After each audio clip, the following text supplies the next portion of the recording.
Assalamualaikum warahmatullahi wabarakatuh. Selamat pagi semuanya, salam sehat ya. Bagi yang menjalankan puasa, semoga dimudahkan. Oke, kali ini kita akan mempelajari mengenai sistem hormon. Melanjutkan materi mengenai sistem saraf kemarin, ini merupakan rangkaian dari sistem koordinasi yang akan kita pelajari. Oke, jadi sistem hormon. Nah, sistem hormon ini, hormon adalah zat kimia yang dihasilkan oleh kelenjar endokrin atau kelenjar buntu. Dikatakan kelenjar buntu karena kelenjar ini, hormon ini tidak mengalir sendirinya. Jadi, hormon ini memanfaatkan atau beredar melalui peredaran darah atau pembuluh darah. Nah, ini mengapa hormon masuk ke pembuluh darah? Karena hormon itu dibawa oleh darah bersama-sama untuk ke seluruh tubuh. Hormon ini bekerja jauh lebih lambat dibandingkan sistem saraf. Dan ini mempunyai waktu yang panjang dibanding sistem saraf. Kalau sistem saraf itu fokusnya ke gerakan yang kita lakukan, tapi sistem hormon itu suatu cairan yang mengurusi bagian dalam tubuh kita. Oke, kerjasama antara sistem saraf dan sistem hormon ini ada banyak. Salah satunya metabolisme, homeostasis. Homeostasis ini merupakan keseimbangan cairan di dalam tubuh kita. Semisal kita sedang berpuasa, meskipun kita tidak makan, tidak minum, kita masih memiliki cairan dalam tubuh kita. Ini karena adanya homeostasis. Lalu keduanya juga bekerja sama dalam pertumbuhan kita dari kecil hingga saat ini, lalu perkembangan seksual, pria dan wanita berbeda, lalu siklus reproduksi, siklus tidur, dan siklus nutrisi. Selanjutnya, nah di sini kalian bisa lihat ada perbedaan sistem hormon dan sistem saraf. Kalian bisa lihat di halaman buklet ya, bisa kalian lihat nanti di halaman 23. Di sini ada tabel perbedaan sistem hormon dan sistem saraf. Oke, jadi yang pertama itu aksinya atau dia itu bekerja secara lambat kalau hormon. Kalau sistem saraf cepat karena fokusnya ke gerakan yang kita lakukan. Hormon itu lebih lambat.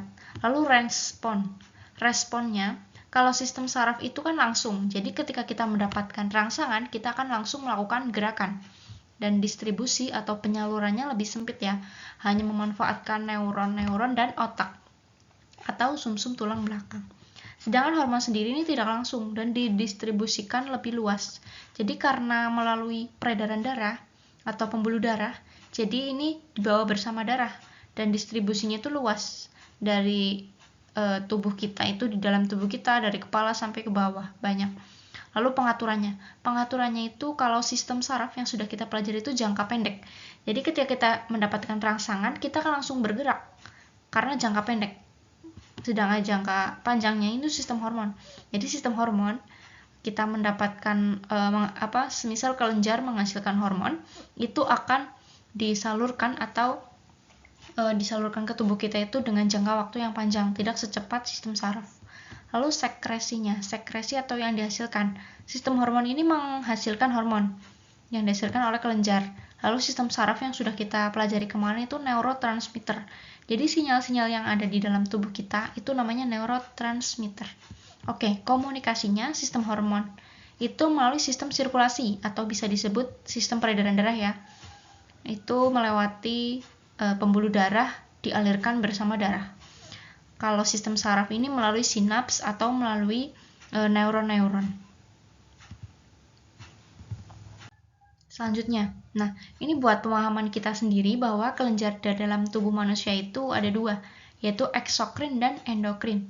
Eksokrin sendiri itu kelenjar yang punya saluran khusus dan penyalurannya itu lewat situ.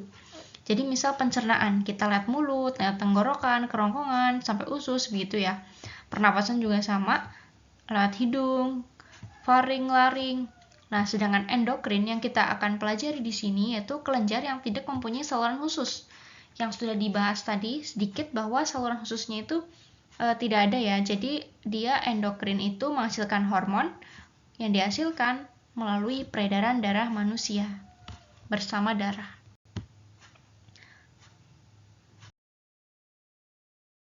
Nah, sekarang kita akan mempelajari kelenjar-kelenjarnya.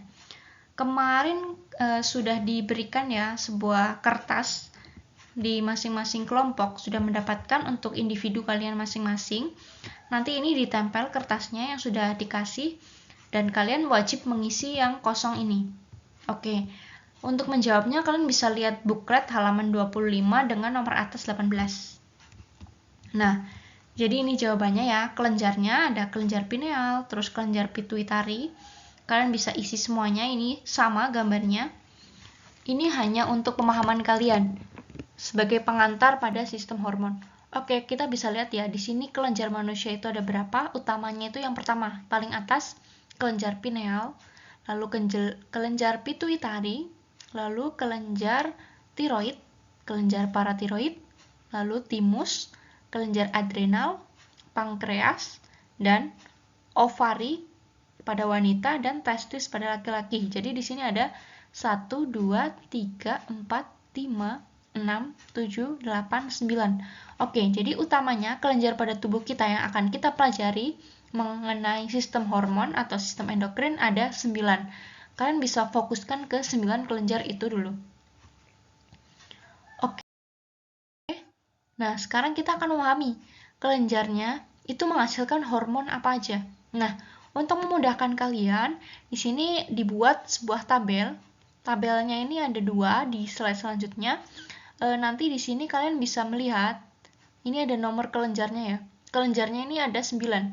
Nah, kelenjar pituitari atau hipofisis ya, nama lainnya.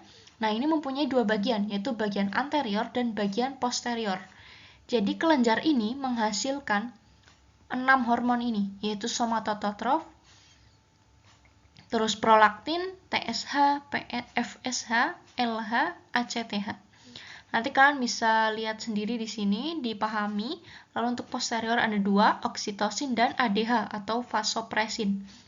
Ini pembuatan tabelnya untuk memudahkan kalian dalam mempelajari hormon-hormon yang dihasilkan oleh kelenjar endokrin pada materi sistem hormon. Oke, selanjutnya di sini ada kelenjar pineal, kelenjar tiroid, kelenjar paratiroid, kelenjar timus. Nah, kalian bisa lihat di sini sendiri ya, untuk memudahkan kalian dalam mempelajari. Oke, di sini juga ada. Nanti kalian bisa screenshot tabel-tabel ini, lalu kalian salin di buku kalian. Jangan lupa. Nah, sekarang kita akan mengerjakan LKPD sistem hormon. Nah, kalian bisa lihat ya di situ bahwa kalian mengerjakannya secara berkelompok. Kalian lihat booklet halaman 30 dengan nomor atas 21. Di situ nanti kalian tulis, bukan tulis. Jadi nanti di situ kalian mencet sistem hormon yang ada garis bawahnya.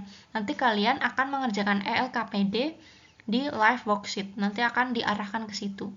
Jika ada kesulitan bisa ditanyakan ke teman atau ke kakak sendiri nanti. Oke. Pengerjaan ini kelompok dan harus dikumpulkan hari ini, wajib dikumpulkan sebagai presensi kehadiran hari ini. Jadi nanti ketika kalian sudah mengumpulkan akan masuk ke email kakak. Jadi nanti terlihat siapa saja yang mengerjakan, kelompok berapa saja yang mengerjakan. Nanti akan digunakan sebagai presensi hari ini.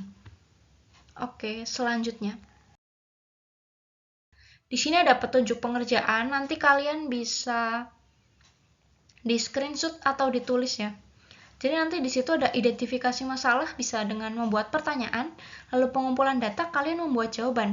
Nah, membuat pertanyaan dan membuat jawaban ini sudah kakak arahkan ya pada pertemuan yang lalu. Yang belum pernah mungkin bisa tanya ke temannya bagaimana caranya membuat pertanyaan dan membuat jawaban. Nanti di sini pertanyaan dan jawaban berasal dari wacana atau pemberian rangsang yang ada di LKPD di situ. Oke, selanjutnya ada pengolahan data. Pengolahan data nanti ada 4 pertanyaan, tidak banyak. Jadi ketika kalian satu kelompoknya ada 4, 5, atau 6 orang, nanti kalian bisa bagi tugas biar lebih cepat. Oke, yang pertama kalian tulis penjelasan sistem yang mengaturnya. Dijelaskan ya, sistem apa aja yang mengaturnya. Lalu tulis macam-macam hormon dan fungsinya. Tadi sudah dilihat ya pada tabel, nanti kalian bisa sebutkan minimal 5. Lalu yang ketiga, tulis perbedaan mekanisme keduanya dengan menulis begini.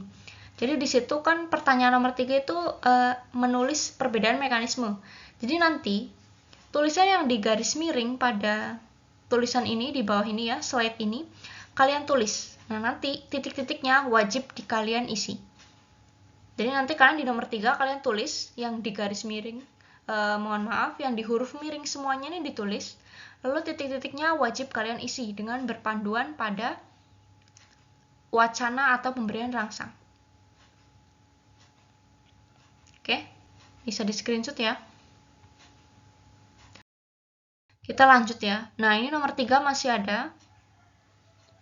Jadi pokoknya yang di garis miring ini wajib kalian tulis dan titik-titiknya ini wajib kalian isi sebagai nilainya.